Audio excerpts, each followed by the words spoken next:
Ma'asyiral muslimin yang dimuliakan Allah Azza wa Jalla, kita akan membahas sejarah-sejarah dulu yang terjadi di bulan Ramadan. Baru kita masuk pada tema tentang keutamaan bulan Ramadan, kemudian masuk pada fikihnya dan begitu seterusnya. Ma'asyiral muslimin yang dimuliakan Allah Subhanahu wa taala, banyak peristiwa di bulan Ramadan itu di mana peristiwa-peristiwa ini merubah sejarah. Karena memang bulan Ramadan sendiri adalah sayyid daripada syuhur, pemimpinnya bulan-bulan. Tidak memperpanjang waktu, di antara peristiwa-peristiwa yang terjadi di bulan Ramadan, pertama diangkatnya Nabi Isa alaihi salatu wassalam, sebagaimana Imam Hakim meriwayatkan dalam Mustadraknya bahwa Isa ibnu Maryam itu diangkat ketika bulan Ramadan. Kemudian juga yang kedua, nuzulul wahyi, turunnya wahyu, dan juga Al-Quran kepada Nabi sallallahu alaihi wasallam itu tepat di bulan Ramadan. Karena Al-Quran itu turun dengan 3 marhalah. Marhalah yang pertama turun secara keseluruhan 30 juz dari Lauhil Mahfud ke langit pertama, Baitul Izzah. Kemudian dari Baitul Uzza, dan ini yang diisyaratkan di dalam Al-Quran, inna anzalnahu fi lailatul qadar, sungguhnya kami turunkan Al-Quran di malam Lailatul Qadar. Maksudnya turunnya dari Lauhil Mahfud ke Baitul Uzza. Baitul Uzza itu di langit pertama. Baru kemudian dari Baitul Uzza kemudian disampaikan kepada Nabi sallallahu alaihi wasallam lewat malaikat Jibril. Jadi marhalah Al-Quran itu pertama tentu Allah Subhanahu wa taala berfirman kepada qalam, kemudian diletakkan di Lauhil Mahfud. Kemudian dari Lauhil Mahfud diturunkan ke Baitul Uzza, dan dari Baitul Uzza baru kemudian turun ke bumi. Bedanya adalah kalau dari Lauhil Mahfud ke Baitul Uzza itu memang 30 juz langsung. Tetapi turunnya kepada Nabi sallallahu alaihi wasallam tidak 30 juz, tetapi diangsur. Ayat turun, satu ayat turun gitu ya, sampai 23 tahun baru rampung 30 juz. Kenapa demikian? Karena disesuaikan dengan peristiwa dan kejadian, dan untuk membedakan kitab-kitab langit sebelumnya. Kalau kitab-kitab langit sebelumnya seperti Taurat, Zabur dan Injil itu kan secara langsung diberikan kepada nabinya, dan sudah ada kitabnya, sudah ada catatannya gitu ya. Tapi kepada Nabi SAW tidak. Jadi kalau ada peristiwa turun 1 ayat, ada peristiwa turun 1 ayat ya. Lah ayat yang pertama kali turun adalah surah Iqra, surah Al-Alaq ayat 1-5. Itulah ketika Nabi SAW i'tikaf di Gua Hira. Disitulah ayat pertama kali turun adalah suratul Alaq 1-5. Kejadiannya di bulan Ramadan. Kapan? Di usia Nabi SAW ketika itu menginjak 40 tahun. Ini peristiwa kedua. Peristiwa ketiga adalah kematian pamannya Nabi SAW, Abi Thalib. Abi Thalib, ada yang mengatakan bahwa beliau meninggal saat bulan Ramadan setelah Amul Hazni, setelah pengepungan orang-orang Quraisy kepada Bani Hashim. Selama 3 tahun kan terjadi pengepungan tuh, diboikot Bani Hashim itu. Lah ketika itu Abi Thalib yang menjamin Rasul, makanya seluruh kabilah Bani Hashim melindungi Nabi, yang mukminnya atau yang kafirnya. Karena kan sifatnya di zaman itu kan kabili, membela kabilah bukan membela agama gitu ya. Lah setelah 3 tahun pengepungan itu terjadi Amul Hazni, tahun kesedihan. Kenapa? Karena di tahun ini tepat di bulan Ramadan, dua manusia yang dicintai Nabi sallallahu alaihi wasallam itu meninggal dunia. Pertama Abu Talib, yang kedua Khadijah. Ya. Khadijah juga meninggal di bulan Ramadan. Ada yang mengatakan bahwa Abu Talib tidak meninggal di bulan Ramadan tapi sebelumnya. Cuman sakitnya itu terjadi di bulan Ramadan tapi meninggalnya bukan di bulan Ramadan. Tapi Khadijah bintu Khuwailid itu memang terjadi di bulan Ramadan meninggalnya. Kemudian juga di antara kejadian-kejadian ini sebelum hijrah. Kejadian-kejadian ini sebelum hijrah. Adapun setelah hijrah, di antaranya kejadian yang pertama adalah ma'ruf, perang yang sangat besar yang menentukan kemenangan Islam yang disebut dengan perang Badar. Dan itu disebutkan di dalam Al-Qur'an, idza jaa nasrullahi wal fath. Apabila datang pertolongan Allah, maksudnya di Badar dan Fathu Mekah, dua-duanya terjadi di bulan Ramadan. Baik perang Badar ataupun Fathu Mekah itu terjadi di bulan Ramadan. Kemudian juga meninggalnya Fir'aunnya umat ini, Abu Jahal. Meninggalnya Fir'aunnya umat ini, Abu Jahal, pun terjadi di bulan Ramadan karena memang meninggalnya di perang Badar, Abu Jahal ini. Kemudian tahun kedua Hijriah, di antara yang terjadi bulan Ramadan adalah meninggalnya putri Nabi sallallahu alaihi wasallam, Ruqayyah. Ruqayyah meninggal di tahun kedua setelah terjadi perang Badar. Jadi pulangnya Rasul dari perang Badar, Ruqayyah meninggal. Dan Ruqayyah adalah istri Utsman ibn Affan radhiyallahu anhu. Kemudian juga pada bulan yang sama, pada tahun yang sama, pada bulan yang sama juga, di sini dijelaskan Nabi sallallahu alaihi wasallam ba'da audatihi sallallahu alaihi wasallam min Badrin mubasyarah, kanat sariyatu qatli Asma binti Marwan allati kanat mimman yu'dhin Nabiy sallallahu alaihi wasallam. Terbunuhnya Sariyah. Ya, Sariyah itu berhasil membunuh musuh Nabi sallallahu alaihi wasallam yang suka menyakiti Rasul, namanya Asma bintu Marwan, seorang wanita yang suka menyakiti Nabi sallallahu alaihi wasallam, juga dibunuh oleh Sariyah Nabi sallallahu alaihi wasallam. Itu juga terjadi bulan Ramadan. Kemudian tahun ketiganya, tahun ketiga Hijriah,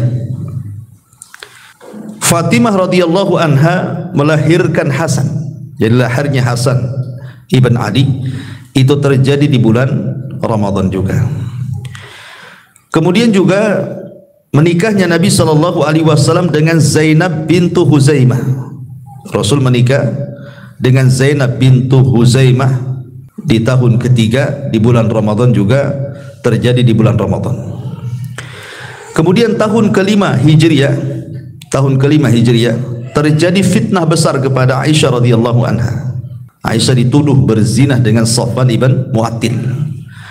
Kemudian turun ayat tentang berlepas dirinya Aisyah dari perbuatan zina yang dituduhkan orang-orang munafik. Lah turunnya ayat tentang bara'ah, bahwa Aisyah tidak melakukan zina dengan Safwan ibn Mu'attil itu terjadi di bulan Ramadan. Kemudian juga pada tahun ke-6 Hijriah, Nabi sallallahu alaihi wasallam mengutus Sariyah Zaid ibn Harithah ke Bani Fazarah, sebagaimana disebutkan dalam Tarikh Ibnu Hisham. Kemudian Nabi SAW mengutus juga Sariyah Ghalib ibn Abdillah. Ini juga di antaranya Sariyah itu maksudnya pasukan yang tidak dipimpin Nabi SAW. Ini dua Sariyah ini terjadi juga di bulan Ramadan pada tahun ke-6. Kemudian tahun ke-8 dari hijrah, di sini terjadi Fathu Mekah, dan itu pun terjadi di bulan Ramadan. Kemudian Nabi SAW mengutus Khalid ibn Walid setelah Fathu Mekah untuk menghancurkan berhala Uzza. Itu terjadi di bulan Ramadan. Jadi Khalid ibn Walid ketika disuruh oleh Nabi SAW menghancurkan berhala, namanya berhala Uzza, itu terjadi di bulan Ramadan juga. Kemudian kembalinya Nabi SAW dari perang Tabuk. dan itu tahun ke-9 Hijriah. Ke-9 Hijriah ya.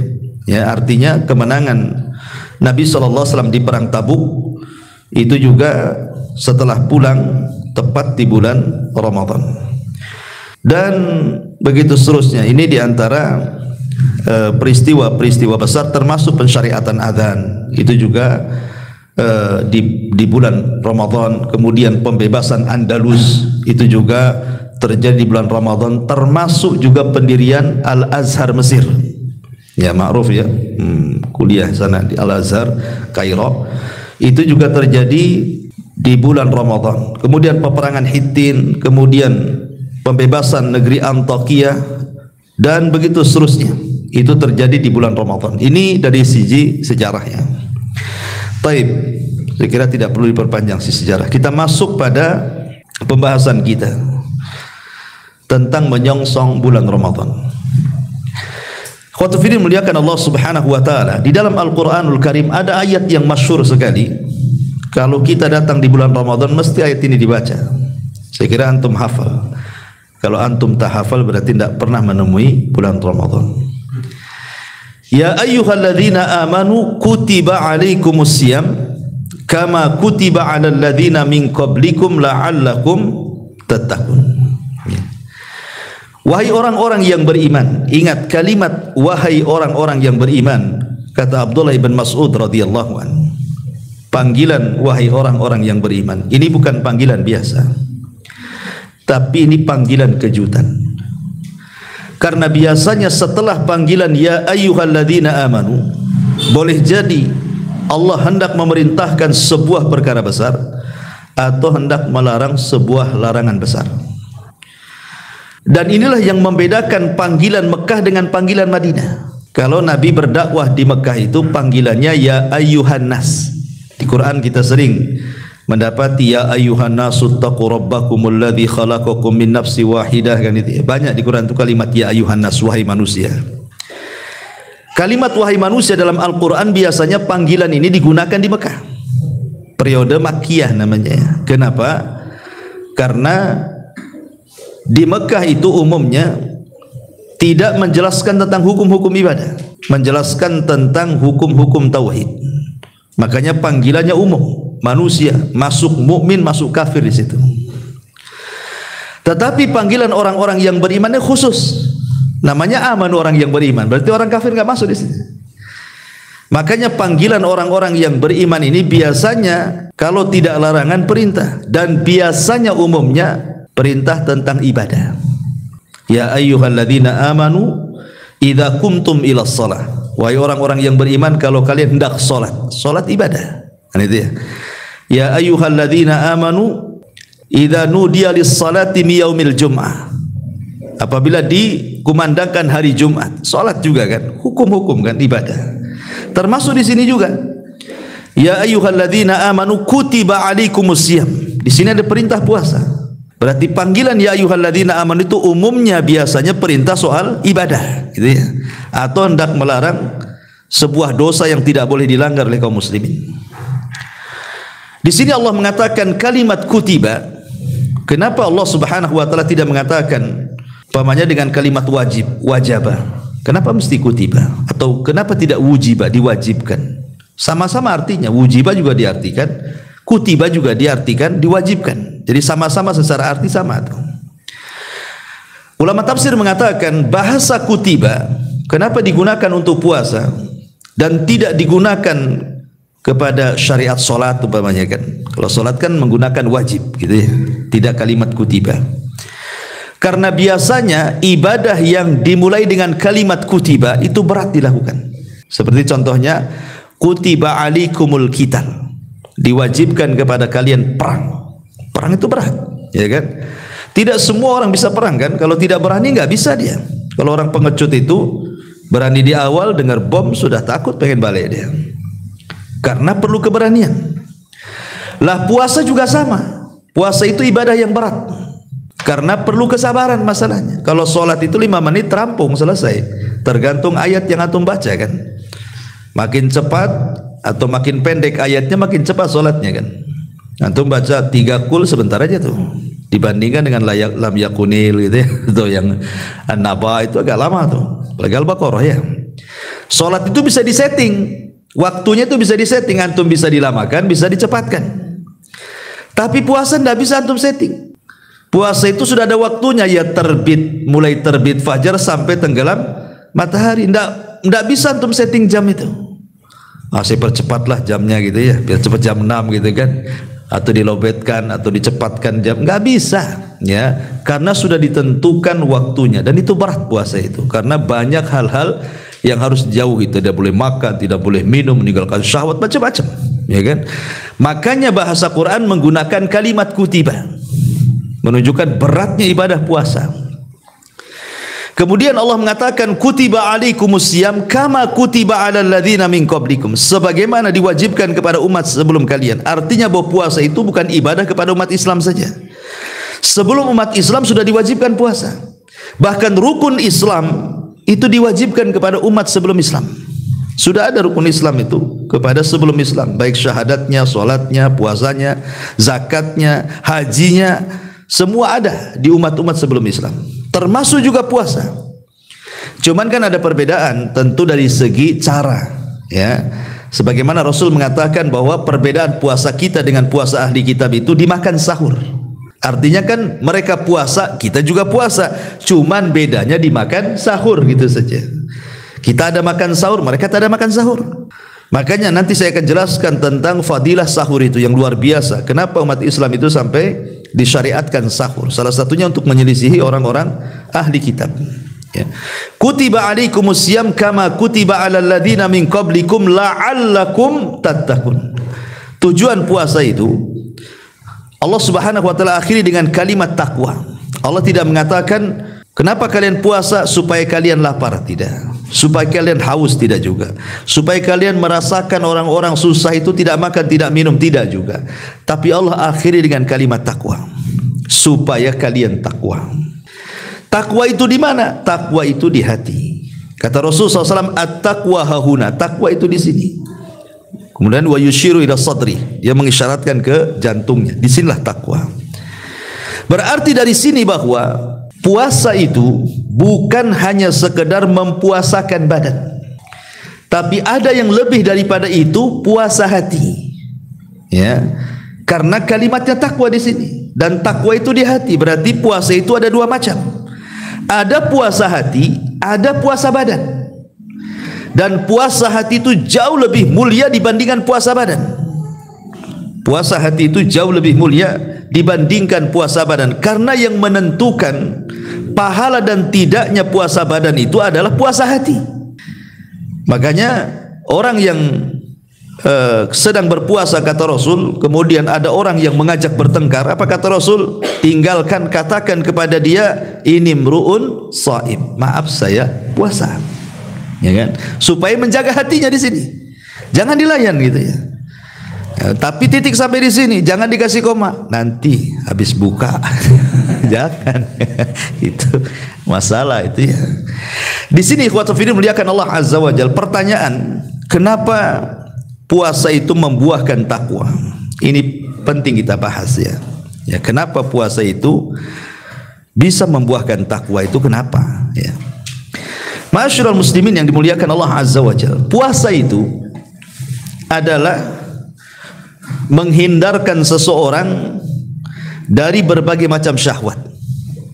Jadi orang yang berpuasa itu kan tidak makan. Kita tahu bahwa syahwat itu yang menguasai manusia, pertama urusan makan minum. Urusan makan minum. Kemudian tidur. Kemudian mukhalatatun nas, ngobrol dengan orang gitu ya, berkawan dengan orang ya. Kemudian syahwat. Syahwat kemaluan. Ini syahwat ya. Lah orang yang berpuasa itu jiwanya menguasai syahwat. Orang yang berpuasa itu jiwanya yang menguasai syahwat. Karena orang yang tidak berpuasa justru syahwatnya yang menguasai jiwa. Saya ulangi ya. Orang yang puasa hakikatnya puasa itulah yang menguasai syahwatnya. Jiwa dia itu menguasai syahwatnya. Karena orang yang berpuasa kan tidak makan, tidak minum. Berusaha dia tidak melakukan hal-hal yang bisa membatalkan puasa. Makanya jiwanya menguasai syahwat. Tapi orang yang tidak puasa itu syahwat yang menguasai dia. Makanya maunya itu makan, minum. Kalau tidak puasa itu ya jalan sana sini gitu ya, tidur. Itu orang nggak puasa tuh. Tapi orang puasa tidak. Lah karena orang yang berpuasa itu jiwanya yang menguasai syahwat itulah. Makanya kemudian lahirlah kalimat takwa. Karena begini ikhwan, coba perhatikan orang yang berpuasa. Syahwat yang pertama dia bisa tinggalkan, makan, minum. Tidak mungkin orang yang berpuasa itu makan, minum. Kalau orang berpuasa makan, minum nggak puasa lah kan itu ya. Ini yang kedua. Yang kedua tidur. Orang yang lapar itu biasanya susah tidur. Orang yang lapar itu pasti susah tidur. Makanya banyak orang yang beralasan kenapa dia harus makan malam itu supaya bisa tidur. Aduh, badan saya gemuk ini, kenapa? Nggak bisa saya kalau nggak makan malam tuh nggak bisa tidur. Kan ada istilah seperti itu ya. Artinya orang lapar itu pasti susah tidur. Cuman aneh kalau orang puasa kok tidur terus, ini aneh ya. Biasanya kan orang lapar itu kan susah tidur gitu ya. Tapi ada orang yang lapar kok tidur terus gitu. Ya tak tahu saya, nggak paham ya kan. Kemudian juga mukhalathatun nas, bergaul dengan manusia. Orang puasa kan malas bergaul manusia, apalagi siang-siang diajak main. Ayo kita keluar panas-panas gitu kan, nggak akan mau. Orang yang berpuasa itu cari yang teduh biasanya. Apalagi pas terik matahari ya, lain kalau pas teduh kayak gini. Tapi kalau pas panas-panas terik matahari, nggak ada orang yang mau keluar jalan-jalan tuh, kecuali kalau udah sore-sore ngabuburit tuh kan, lain cerita kan. Tapi kalau siang-siang mana mau? Artinya orang yang berpuasa itu sedikit jalan-jalan dia dengan kawan-kawannya itu. Termasuk juga orang yang berpuasa, syahwat seksnya juga menurun. Sehingga betul-betul hawa nafsunya itu dikuasai. Ya. Karena begini ikhwan, musuh manusia itu di bulan Ramadan itu semua bisa dikalahkan di bulan Ramadan itu.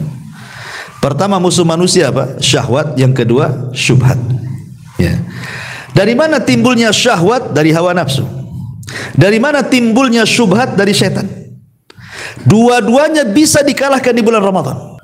Dengan cara apa?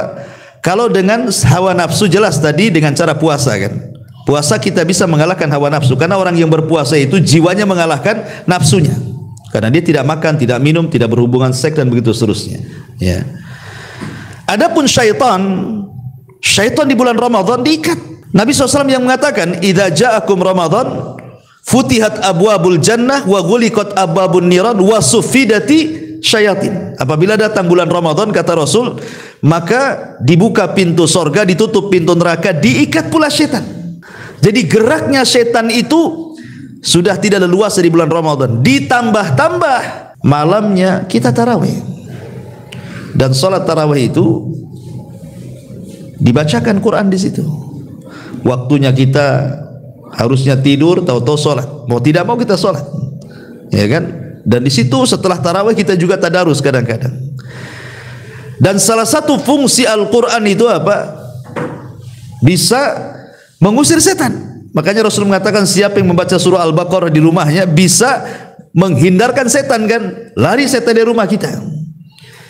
Jadi kalau seandainya siang dengan puasa kita bisa mengalahkan syahwat, kalau di malam hari dengan qiyamul lail dan qiraatul Quran kita bisa mengalahkan syaitan. Makanya musuh di bulan Ramadan itu dua-duanya bisa dikalahkan. Disitulah kenapa puasa itu melahirkan takwa. Ditambah-tambah kita tahu bahwa puasa itu terkandung 3 kesabaran. Puasa itu terkandung 3 kesabaran. Sabar ketika melaksanakan ketaatan, sabar ketika meninggalkan kemaksiatan, dan sabar kepada qada dan qadar Allah Azza wa Jalla. Tiga-tiganya ada di puasa. Ya. Pertama, sabar ketika melaksanakan ketaatan. Ya harus sabar puasa. Allah yang perintahkan puasa, ya sabarlah mulai terbit matahari sampai terbenam matahari. Kita sabar untuk melaksanakan puasa, jangan sampai dibatalkan. Kemudian yang kedua, sabar ketika meninggalkan kemaksiatan. Karena orang yang berpuasa tadi, dia tidak akan maksiat dengan Allah. Ketika Allah mengatakan jangan makan, dia tidak akan makan. Jangan minum, tidak akan minum. Jangan melakukan hubungan, tidak akan melakukan hubungan. Apalagi kemudian puasa sendiri kata Rasulullah sebagai junnah, benteng dia dengan neraka. Artinya orang yang berpuasa itu tidak mungkin maksiat. Tidak mungkin maksiat orang yang berpuasa. Dari sini ada kesabaran ketika menjauhi kemaksiatan kepada Allah Azza wa Jalla. Kemudian rasa lapar, rasa haus yang kita rasakan di bulan Ramadan itu bagian qada dan qadar Allah. Itu sudah takdir. Orang nggak makan ya lapar. Takdirnya kan begitu. Kalau orang nggak minum ya haus, itu sudah takdirnya seperti itu. Ya. Makanya harus sabar dengan takdir Allah itu. Makanya di sini kita katakan bahwa sedemikian indahnya puasa karena terkumpul kesabaran di dalamnya. Sabar ketika melaksanakan ketaatan, sabar ketika menjauhi kemaksiatan, sabar dengan qada dan qadar Allah Subhanahu wa taala. Makanya sebagian para ulama ketika mentafsirkan ayat wasta'inu bis-sabri was-shalah. Wasta'inu bis-sabri was-shalah. Mintalah pertolongan Allah dengan sabar dan juga dengan salat. Sebagian ulama mengatakan maksud sabar di sini artinya puasa. Ya, mintalah pertolongan kepada Allah dengan puasa gitu maksudnya, dan dengan salat. Ya. Kenapa ditafsirkan as-sabri di sini puasa? Karena puasa itu melahirkan sabar dan salat itu melahirkan syukur. Dan dua sifat ini yang paling banyak orang memasukkan ke surga. Sabar dan syukur. Bahkan dua sifat inilah yang menjadi penyebab kebahagiaan manusia sebagaimana disebutkan oleh Syekh Muhammad bin Abdul Wahab dalam muqaddimah kitab Qawaidul Arba. Di antara tiga kunci kebahagiaan: apabila ditimpa musibah sabar, apabila dikasih nikmat syukur, apabila berdosa dia istighfar. Jadi dua kunci kebahagiaan, salah satunya sabar dan syukur. Sabar terlahir dari puasa dan syukur terlahir dari solat. Makanya ketika Nabi SAW solat malam, kemudian kakinya sampai pecah-pecah tuh, Aisyah kan bertanya, sudahlah Rasul, cukupkan saja yang wajib-wajib, katanya kan. Tidak usahlah kemudian, kau ini sudah sepuh, sudah tua, lihat kakimu pecah-pecah gitu ya. Maksudnya Aisyah radhiyallahu anha itu pengen Rasul memperbanyak istirahat karena sudah tua. Maka Rasul sallallahu alaihi wasallam mengatakan di hadapan Aisyah ummul mukminin, afala akunu abdan syakura. Hei Aisyah, salahkah aku menjadi hamba yang bersyukur? Dari sini kita tahu salat malam melahirkan syukur karena Rasul yang mengatakan seperti itu. Ya. Adapun puasa melahirkan sabar karena tadi saya katakan dalam puasa itu terkandung tiga kesabaran tadi. Ya, sabar ketika melaksanakan ketaatan, sabar ketika menjauhi kemaksiatan, dan sabar dengan takdir Allah dan qadanya. Makanya puasa terlahirlah kalimat sabar. Dan dari sini kita tahu bahwa puasa adalah ibadah satu-satunya seorang hamba imtithalu awamirillah. Paling cepat seorang hamba melaksanakan perintah Allah itu hanya ada di puasa. Ya. Ditambah-tambah puasa ini adalah satu-satunya ibadah dari ibadah-ibadah yang lain yang memungkinkan ikhlas. Kalau solat kan nampak gerakannya, solat kan nampak takbiratul ihramnya nampak kan, rukunya nampak, bacaan Qur'annya kedengaran, keindahan baca Qur'annya pun terdengar. Dari takbir sampai salam nampak solat itu. Zakat nenteng harta nampak. Haji apalagi sebelum haji sudah kenduri, makin nampak lagi kan gitu ya. Karena ada kendurinya biasanya ya. Belum lagi nanti di pesawat selfie lagi. Nanti sampai di Jeddah selfie lagi. Lempar jumroh minta diselfikan sampai lempar gitu ya. Jadi nampak, tapi puasa kalau tidak bicara Anda sedang berpuasa orang tidak tahu. Pamannya puasa Senin Kamis nih. Hari Senin atau hari Kamis. Antum berdua, yang satu puasa, yang satu tidak. Kalau yang satu tidak ngomong saya sedang berpuasa, tidak tahu kawan sedang berpuasa. Dari mana tahunya bahwa dia sedang berpuasa? Oh Ustaz, karena banyak meludah. Bisa saja sariawan, ya kan? Oh mungkin itu agak pucat, ya mungkin lagi sakit. Gitu ya. Nggak bisa. Apa tanda-tanda orang puasa? Coba apa? Nggak ada. Lah karena tidak ada tanda-tanda orang yang berpuasa menunjukkan satu-satunya ibadah yang paling ikhlas itu ibadah puasa. Asal jangan ngomong saja. Kalau sudah ngomong ya lain ceritanya. Ya, afwan saya puasa itu udah tahu orang. Tapi kalau kita diam saja mana ada yang tahu? Nggak ada yang tahu. Sampai ada seorang ulama tuh, dia 40 tahun puasa, keluarganya nggak tahu. Dia kerja di pasar ulama ini. Jadi kalau dia pagi keluarganya membuatkan sarapan, tidak dimakan di rumah, alasannya dimakan di pasar. Kemudian sampai di pasar di tengah jalan disedekahkan tuh makanannya. Kemudian dia pulang sore waktu maghrib barulah dia makan. Selama 40 tahun keluarganya nggak tahu kalau dia puasa. Coba bayangkan. Ya, karena puasa itu satu-satu ibadah yang memungkinkan orang itu untuk ikhlas gitu maksudnya. Makanya kenapa kemudian puasa ini melahirkan ketakwaan tadi. Melahirkan ketakwaan karena yang memungkinkan tadi karena ada keikhlasan. Ya. Ini diantara bicara tentang puasa. Ya. Taib masyarul muslimin yang dimuliakan Allah Azza wa Jalla. Adapun keistimewaan puasa itu sendiri dijelaskan di beberapa riwayat. Pertama, hadis qudsi yang dikeluarkan Imam Bukhari, Nabi SAW mengatakan as-saumu li wa ana azzibihi. Puasa itu untukku dan aku yang akan membalasnya. Saya kasih gambaran begini. Kenapa puasa itu disembunyikan pahalanya? Sampai-sampai Rasul mengatakan puasa itu milikku. Kalau yang lain milik kalian, solat milik kalian, puasa milik kalian. Karena nominalnya sudah jelas pahalanya. Karena ada pahala itu yang satu pahala 10 kali lipat pahalanya. Ada yang satu amalan itu dapat 10 pahala. Ada yang satu amalan dapat 700 kali lipat pahala, gitu ya. Kan banyak, ada yang sampai 20 pahala, macam-macam lah. Jadi rata-rata ibadah itu nominal pahalanya sudah ditentukan oleh Allah. Kecuali puasa, kata Rasul. Puasa itu tidak ada penentuan nominalnya. Berapa-berapanya kita tidak tahu puasa itu. Hanya Allah yang tahu. Lah karena puasa itu hanya Allah yang tahu, berarti menunjukkan besarnya pahala orang yang berpuasa. Dari mana kita tahu besarnya pahala yang berpuasa? Karena inti daripada ibadah puasa itu sabar. Dan Allah mengatakan dalam Al-Quran, innama yuwaffas sabiruna ajrahum bighairi hisab. Allah cukupkan pahala orang yang sabar itu tanpa batas. Artinya puasa, pahala orang yang berpuasa itu tanpa batas. Saya logikan begini. Nanti pada hari kiamat, ketika manusia berhasil melintasi titian siratal mustaqim, manusia ini sudah melewati titian siratal mustaqim. Kan tidak ada yang melintasi seperti kilat atau sudah sampai di ujung gitu ya. Ada yang seperti kuda balap, ada yang seperti lari kencang, macam-macam. Ada yang jatuh ke jahanam gitu. Tetapi di ujung titian itu, di situ ada namanya kontor. Kontor itu padang yang sangat luas sekali. Disitulah manusia terhenti. Padahal depannya pintu sorga. Disitulah terjadi yang disebut dengan muflis, kebangkrutan umat Islam. Kenapa?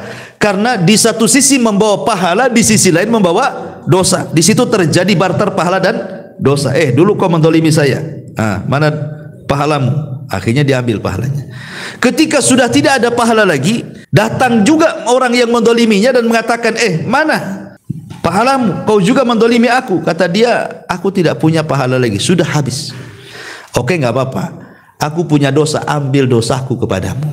Ini kan bangkrut namanya kan.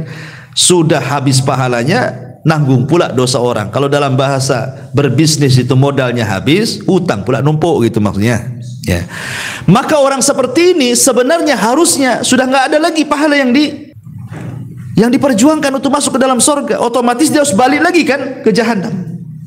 Lah ada orang-orang yang ketika sudah ludas pahalanya karena dikasih-kasihkan orang itu, tiba-tiba ketika dia sudah putus asa dan dia akan masuk ke dalam jahanam, Allah datang kepadanya dan mengatakan, engkau masih punya pahala banyak. Kemudian Allah menunjukkan pahala puasanya. Ini loh pahalamu masih banyak, gitu ya. Inilah yang dimaksud hadis Nabi, as-saumu li wa ana azzibihi. Puasa itu milikku, kata Allah, aku yang akan membalasnya.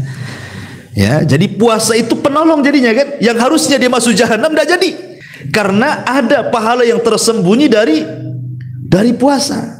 Makanya dari sini Nabi SAW bahwa puasa itu adalah syafaat bagi para pelakunya. Salah satu fungsi daripada puasa itu sebagai syafaat, dia penolong. Saat dia sudah tidak punya pahala lagi, rupanya Allah datang dengan pahala puasa, itulah yang akan jadi syafaat dia, sehingga tak jadi masuk neraka. Allah masukkan ke dalam surga dari pintu khusus yang disebut dengan Rayyan, pintunya orang-orang yang berpuasa. Ini satu riwayat. Kemudian riwayat yang kedua tentang puasa, hadis dari yang dikeluarkan Imam Muslim, Nabi SAW mengatakan, as-salawatul khamsu wal jum'atu ilal jum'ati wa ramadhanu ila ramadhan mukaffiratun ma bainahunna idza ijtunibatil kabair. Salat 5 waktu, maksudnya dari duhur asar ke maghrib, maghrib ke isya, isya ke subuh, subuh lagi ke zuhur gitu ya, atau dari Jumat ke Jumat berikutnya, atau Ramadan dari Ramadan berikutnya. Jadi kalau Ramadan tahun kemarin betul-betul kita berpuasa, kemudian Ramadan tahun ini kita pun betul-betul puasa, ini 1 tahun antara 2 Ramadan ini, maka ini bisa menggugurkan dosa-dosa kita selama kita berusaha menjauhi dosa besar. Selama kita masih berusaha menjauhi dosa besar. Dari sini kita tahu bahwa kebanyakan amalan bulan Ramadan, kebanyakannya, hampir amalan-amalan pokok di bulan Ramadan itu intinya menggugurkan dosa. Sebutkan amalan inti Ramadan, puasa, taraweh, gitu kan, malam Lailatul Qadar. Kan ini inti daripada Ramadan kan, puasa, taraweh, Lailatul Qadar. Ya. Nabi SAW mengatakan di 3 riwayat, man shoma Ramadanan, wa fi riwayatin man qama Ramadanan, wa fi riwayatin man qama Lailatul Qadrin imanan wahtisaban ghufira lahu ma taqaddama min dhanbi. Barang siapa yang berpuasa di bulan Ramadan, dalam riwayat barang siapa yang sholat tarawih di bulan Ramadan, barang siapa yang dalam riwayat menghidupkan malam Lailatul Qadar penuh iman dan mengharap pahala Allah, maka Allah akan ampuni dosa-dosanya. Makanya kenapa Ramadan disebut Ramadan? Ramadan itu diambil dari 3 huruf, ra mim dot. Ramadan, ya. Dan Ramadan itu diambil dari ra mim dot, ramdo. Ramdo itu artinya membakar. Ramadan itu artinya pembakaran, ya. Apa yang dibakar? Selain memang Ramadan itu kan musim panas kalau di sana. Kalau di sana kan Ramadan musim panas gitu ya. Yang dimaksud Ramadan secara istilah artinya karena dia membakar dosa-dosa anak Adam. Jadi disebut Ramadan itu karena bulan itu bulan pembakaran dosa.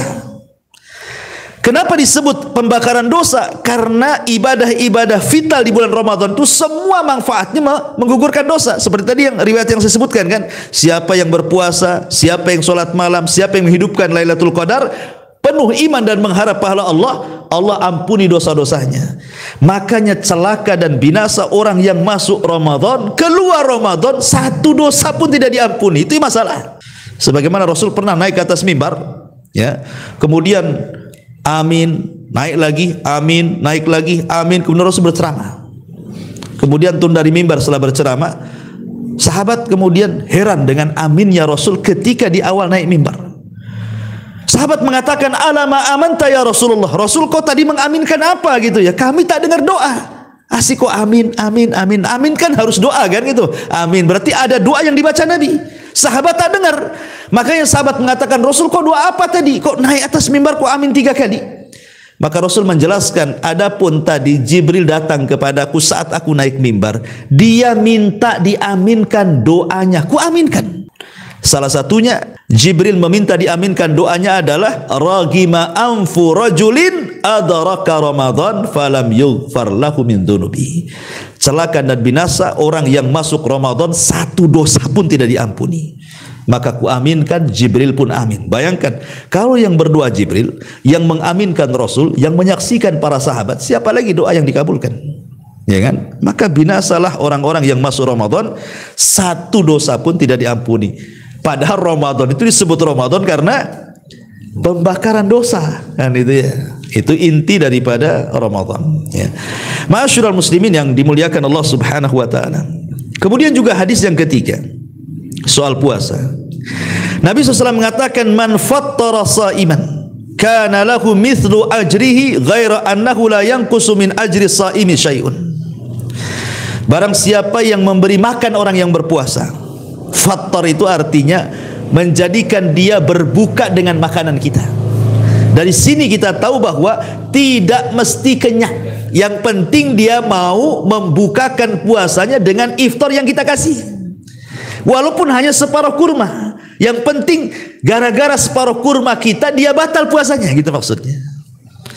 Makanya penting orang-orang yang memberi iftar ke orang-orang yang sedang berpuasa ke masjid atau kemana gitu ya, kalau bisa itu jangan yang biasa, nanti nggak dilirik ya, goreng bakwan atau mungkin aqua gelas, itu udah biasa aqua gelas itu kan. Kalau bisa itu ya cari ya kasih warna-warni kan, orang yang puasa kan berkilau-kilau tuh matanya tuh mana-mana.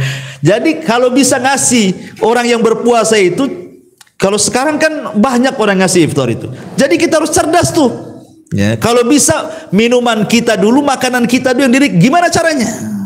Nah, kasih warna-warni, kasih apa gitu kan? Kasih yang seger-seger, yang kalau orang berpuasa terbayang-bayang kapan azan ini nengok makanan kita maksudnya. Karena kalau seandainya makanan kita yang pertama kali dia batal dengan itu, masuk dalam hadis ini.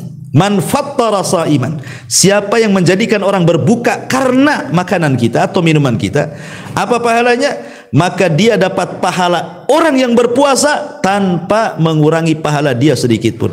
Seolah-olah kita puasa 2 kali. Itu kalau 1 orang kita kasih makan.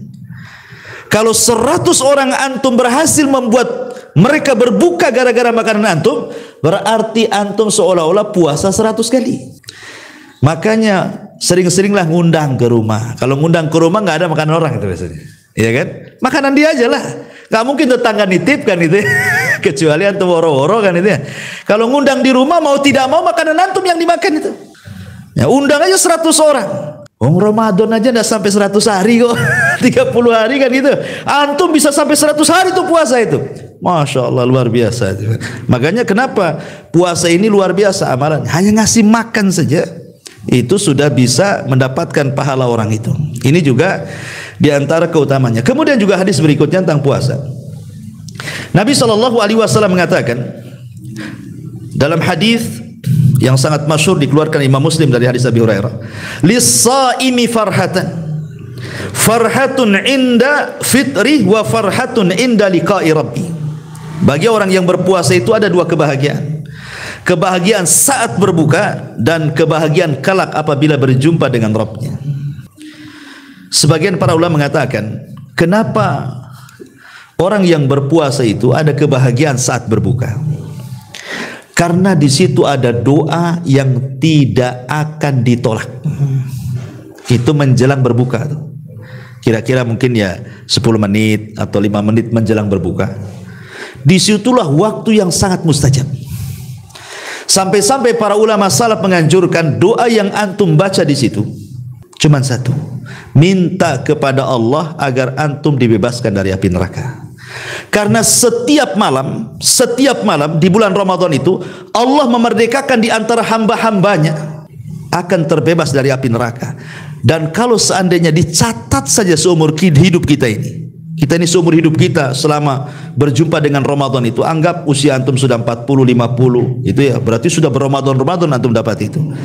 Cukup 1 Ramadan saja, dalam 1 malam saja cukup, nggak usah dalam 30 malam, 1 malam saja Allah takdirkan di antara kita itu, Allah catat bahwa kita tidak akan masuk neraka, selamanya antum tidak akan masuk neraka. Cukup 1 kali saja.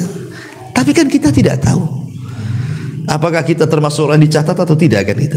Makanya menjelang berbuka itu, disitulah waktu-waktu doa antum berdoa kepada Allah. Ya Allah, merdekakan aku dari api neraka. Ya Allah, merdekakan orang tuaku yang sudah meninggal dari api neraka. Ya Allah, merdekakan istriku, anakku, orang-orang yang kucintai dari api neraka. Itu yang antum doa di situ. Kalimat itu saja. Minta kepada Allah saat menjelang berbuka. Ya Allah, merdekakan kami, maksudnya saya, istri, anak, orang tua dari api neraka. Disitulah kenapa ada kebahagiaan saat berbuka. Dan ini dilalaikan manusia. Jarang saya, apalagi orang ngabuburit, mana ingat doa ini. Apalagi sudah ingatnya pasar kaget. Kadang-kadang maghrib di jalan tuh. Gitu ya. Nggak ingat itu. Yang ingatnya kapan azan, bukan berdoa. Bahkan saya istilahkan itu, kadang-kadang biar mempercepat azan itu sibuk cari remote TV kan. Mana channel Jakarta, bukan channel Batam. Itu kan duluan sana tuh. Berapa menit bedanya itu kan? Ya, nggak boleh kita cari channel sana. Kita harus ikut waktu Batam. Ya, tetap tidak boleh ikut channel luar. Apalagi yang paling cepat tuh, mana daerah mana yang bedanya setengah jam dengan kita gitu. Gitu ya. Tengok tayangan TV. Jadi intinya bahwa kenapa di sini Rasul mengatakan di situ ada kebahagiaan saat berbuka? Karena di situ ada doa yang tidak mungkin ditolak. Ini dilalaikan manusia ini. Sebelum berbuka 5 menit jadilah kan itu ya. Kemudian yang kedua, farhatun inda liqa'i rabbi. Dan dia akan mendapatkan kebahagiaan saat berjumpa dengan Allah Subhanahu wa taala. Artinya dia diberikan kenikmatan oleh Allah Subhanahu wa taala akan nanti pada hari kiamat memandang wajah Allah. Dan ini Tidak ada kenikmatan yang lebih mulia dibandingkan ru'yatullah. Seindah-indahnya sorga, yang tidak bisa dilihat mata, didengar telinga, terlintas pun tidak bisa. Tidak seindah melihat wajah Allah. Karena itu puncak dari kenikmatan penduduk sorga. Dan itu akan didapati orang-orang yang berpuasa. Karena orang yang berpuasa dapat dua kebahagiaan. Bahagia saat berbuka dan bahagia saat berjumpa dengan Allah subhanahu wa ta'ala. Baik, kemudian hadis berikutnya, hadis yang dikeluarkan Imam Bukhari dari Nabi SAW, inna fil jannati baban yuqalu lahu rayyan yadkhulu minhu as-sa'imuna yawmal qiyamah la yadkhulu minhu ahadun ghairuhum yuqalu aina as-sa'imun fayakumuna la yadkhulu minhu ahadun ghairuhum fa idza dakhulu ughliqa falam yadkhul minhu ahad. Dari Nabi SAW, di sorga itu kan, sorga itu kan memiliki 8 pintu ya, beda dengan neraka. Kalau neraka itu 7 pintu, kalau sorga itu 8 pintu. Kenapa dilebihkan 1? Kenapa tidak sama? Ya, neraka dibuat 8 juga gitu ya. Ini enggak, neraka 7 pintu, sorga 8 pintu. Dilebihkan 1 itu maksudnya untuk menunjukkan bahwa rahmat Allah lebih luas dibandingkan murkanya. Bahwa rahmat Allah itu jauh lebih luas dibandingkan kemurkaannya. Sampai ke pintu neraka saja disedikitkan dibandingkan pintu sorga. Lah di antara pintu-pintu sorga itu ada namanya pintu rayyan.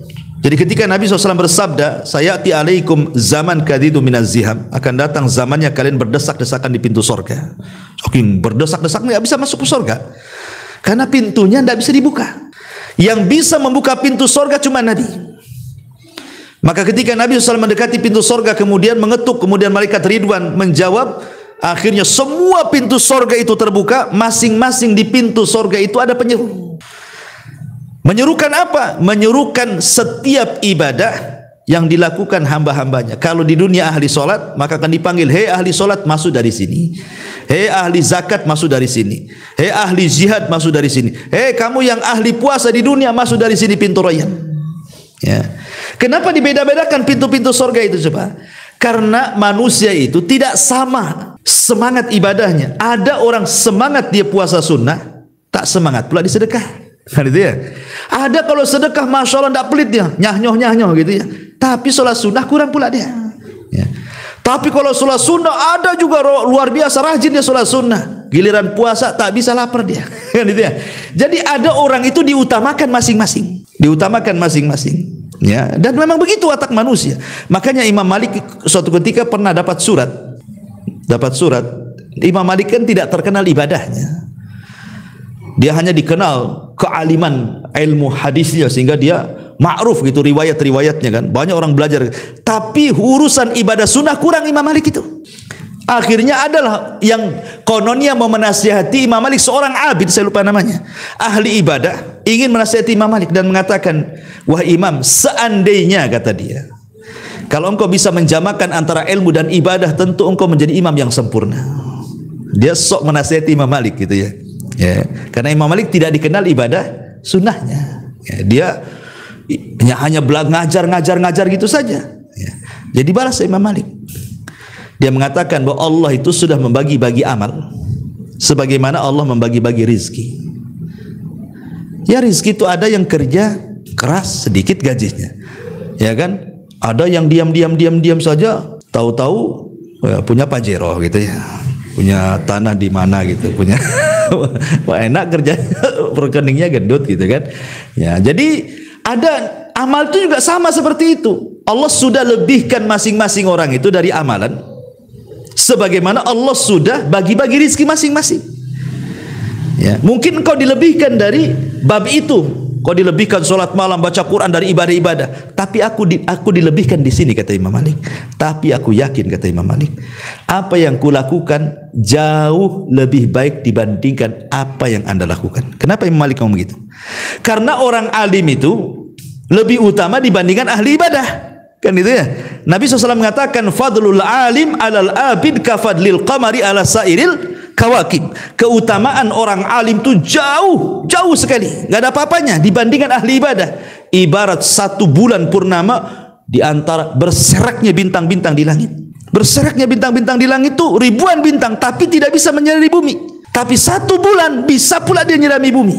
Nah, itulah makanya Imam Malik ingin menasihati, ya, orang itu sudah diberikan masing-masing kemampuan. Mungkin engkau disitulah ahlinya, aku di sini, kata Imam Malik gitu ya. Tapi aku yakin apa yang aku lakukan jauh lebih baik. Tapi aku tidak akan mencela kamu. Dan kita masing-masing meminta kepada Allah agar sama-sama mendapatkan ridhonya. Dari sini kita tidak boleh meremehkan ibadah orang. Pemanya saya lagi ngisi hari Kamis gitu ya, jamaahnya lagi puasa Kamis, saya pula tak puasa, haus lagi ceramah kan, ambil minum, di belakangnya letup, Ustadz gua nggak puasa Kamis kan, kayak gitu ya. Nggak tahu bahwa saya berceramah itu lebih mulia daripada antum puasa Senin Kamis, gitu maksudnya. Itulah perkataan Imam Malik begitu ya. Karena orang alim itu ketika mengajarkan ilmunya manfaat untuk dirinya dan orang lain. Lah antum puasa itu hanya untuk antum saja kan manfaatnya. Apa untuk orang lain? Tidak, manfaatnya untuk antum saja. Makanya ada kaidah para ulama, ibadah yang sifatnya mutaaddi bermanfaat untuk orang lain itu jauh lebih baik dibandingkan ibadah yang manfaatnya kembali kepada diri sendiri. Ya, itu kesimpulannya. Maka jangan pernah meremehkan ibadah orang. Intinya seperti itu. Baik, ya. Kita kembali di sini. Jadi di sorga itu ada pintu-pintu sorga. Lah ada namanya pintu Rayyan. Seluruh orang-orang puasa pada hari kiamat masuk dari pintu itu. Dan apabila semua ahli-ahli puasa masuk dari pintu itu, maka pintu akan ditutup dan tidak akan dibuka selamanya, kecuali orang-orang yang berpuasa. Ini keutamaan bahwa ibadah puasa ibadah mulia sampai ada pintu disendirikan untuk orang-orang yang berpuasa. Kemudian hadis berikutnya, Nabi SAW juga mengatakan, idza qatala ahadun, apabila seseorang hendak mengajak bertengkar, ya ngajak macam-macam dengan kita ya. Kata Rasul, falyakul inimruun shaim, katakan oleh kalian, maaf saya lagi puasa. Maaf saya lagi puasa. Ini adab ya. Siapapun kalau lagi puasa, makanya ini bahayanya medsos di bulan Ramadan ini kan. Kadang-kadang kita baca grup ngomong apa tersinggung pula kita di situ ya. Nah, maka kalau kita umpamanya SMS ada hal-hal yang ya mungkin menyakitkan hati, balas saja saya puasa, dah antum blokir dulu. Maaf selama Ramadan saya blokir Anda katanya. Kan enak gitu ya. Ya.